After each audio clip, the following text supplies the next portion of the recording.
In this video I will talk about the different grinds, specifically 2 different grinds that I make. What type of grind should you choose for your next knife? If you are a heavy user and you use your knife for tough work like splitting locks, you should probably choose a Scandi grind. Slicing abilities, cutting abilities, all of that. You should go for a high flat grind instead of the Scandi grind. And why?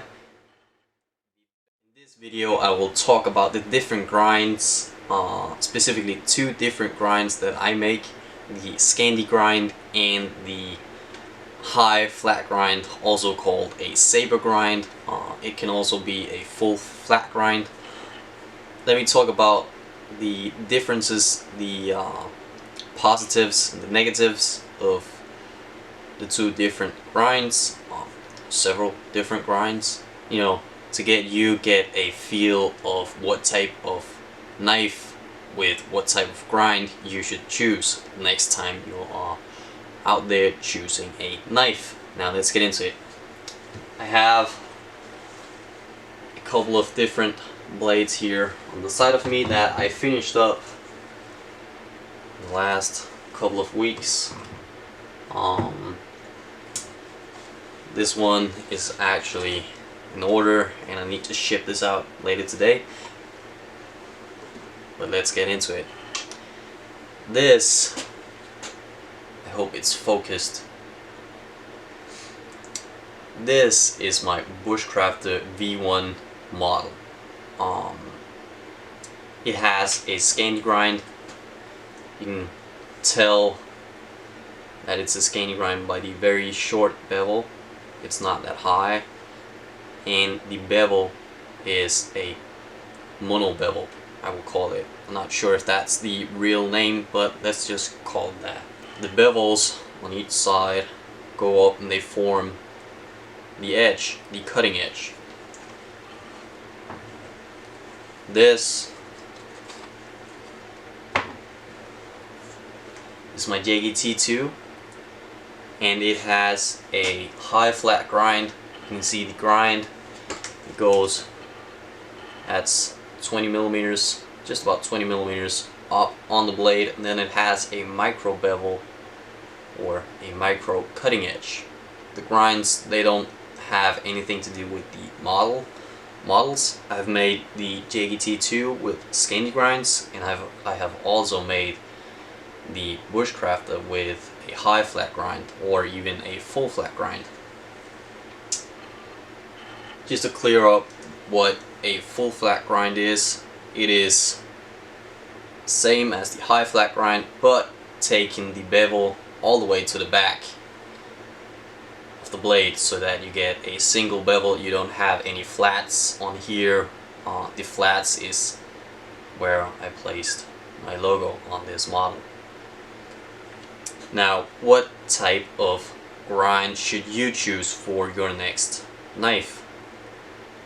If you are a heavy user and you use your knife for tough work like splitting locks out in the woods, making campfire, all of that, maybe breaking some bones or even chop down some wood or something like that, you should probably choose a Scandi grind. The grind is, the bevel is very strong. It is less flexible because the angle is so steep and the edge behind it is so thick, but that also gives great stability, great strength, keeps the edge for a long time, and this will help you prevent the edge from taking too much damage when you're out splitting locks. If you're into slicing abilities, cutting abilities, all of that, you should go for a high flat grind instead of the Scandi grind. And why? The bevel, the angle of the bevel is much more narrow, and it gives it so much better slicing abilities. You can, if you have the opportunity to have the 2 different knives in hand, one with a high flat grind and one with a Scandi grind, try to take a piece of paper and slicing it. It is pretty simple to slice a piece of paper with, let me just demonstrate it. As long as the edge is uniform, it's pretty simple to slice a piece of paper. But you can feel the difference in how well they slice and how the angle of which you actually have to angle your knife when slicing. Now this is just the JGT2 with a high flat grind. You can see I can hold it, slices very nicely.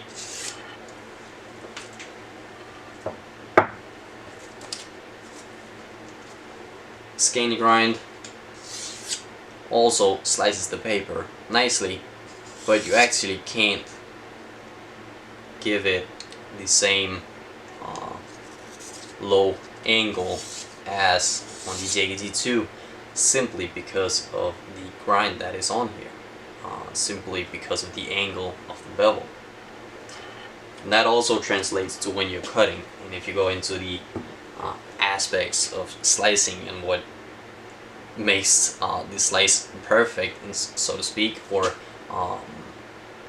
the slice make the slicing and cutting abilities easy, you need low angles. That it's pretty simple. So if that's what you're into, then you should go for a high flat grind. You can also use this to split some campfire, some wood for a campfire, to prepare, to make feather sticks, all of that. You can also use the high flat grind. And why did I choose to make a Scandi grind? Well, take back a couple, something like 2 years ago, something like that, maybe a little more than 2 years, I had gotten over a year or something. I got several responses or questions from people asking me to make them custom blades with a Scandi grind, and before that I hadn't made any Scandi grind blades. And their take on it, why they wanted a Scandi grind, because I asked them, was that they wanted to be able to sharpen their knives when they're out in the woods or sitting around the campfire, something like that, and they did not have the skills to sharpen a micro bevel, which is on the high flat grind or saber grind.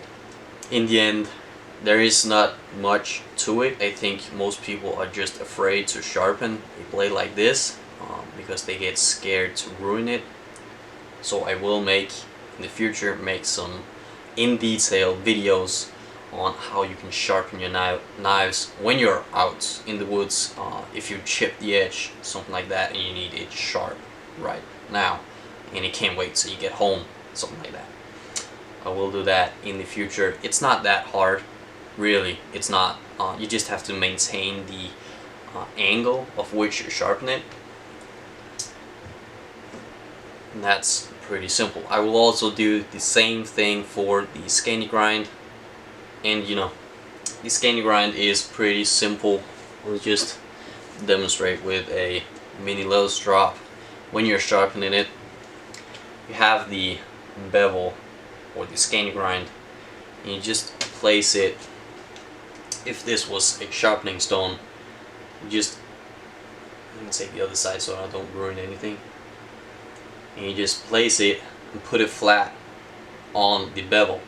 You don't angle it upwards, you don't angle it downwards, only if you want to change the whole angle and slicing abilities of your knife. But if you just want to make it sharp and keep the original angle of the bevel, you just put it down on your sharpening stone and just keep it flat, and then you move back and forward, move it over, same thing till you get it sharp. It's pretty simple, so I understand why most people, or so many people, like the Scandi grind. Why they like the Scandi grind so much, and I think that's great. You shouldn't do something that you're not comfortable with. So that is essentially why I made the Scandi grind model. I think I think that pretty much covers it. It was not a super in-detail video, just quick. I wanted to share what type of grind you should choose for your next knife.